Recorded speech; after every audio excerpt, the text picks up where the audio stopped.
Texas flag. I pledge allegiance to thee, Texas, one state under God, one and indivisible.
He goes, wait a minute, weed's a natural high because it comes from a plant. And I looked at him like, wait, what else comes from a plant? That's right, heroin, cocaine, tobacco. He's like, good point, good point.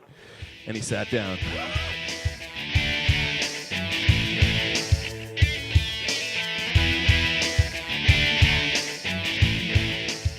Now, you know what? The best natural high, though, in terms of being studied is exercise.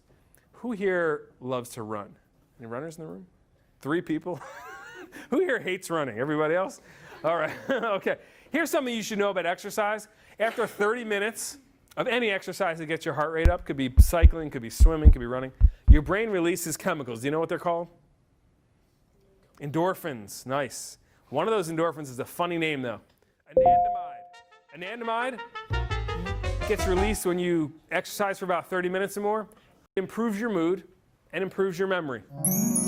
Smoking weed, which, by the way, THC, the active ingredient in marijuana, looks so much like anandamide. Smoking weed has the opposite effect. Do that 3 or 4 times a week as a teenager, your mood gets worse, your memory gets worse. In your brain, you have one mechanism for producing highs, for making you feel happy. When you do it naturally, through sports, through laughter, through meditation, what happens is your brain releases these chemicals and you feel good, but it balances the chemicals. It never releases so much of the chemicals that it damages your brain tissue. But when you pursue a high with a drug, okay, you're forcing your brain into a state it doesn't naturally want to be in. And your brain responds by doing various things. First of all, your brain can become damaged if you give it too much of the chemicals, and it's toxic essentially for the pleasure center. But over time, let's say you use something like weed on a regular basis, your brain responds with something called homeostasis, which is maintain balance. You force your brain into a high state, the brain reacts by putting you in a low state to try to respond to it. And what we see over time is people who use drugs a lot, their everyday life becomes dull, gray, listless, and they start to use drugs just to feel normal.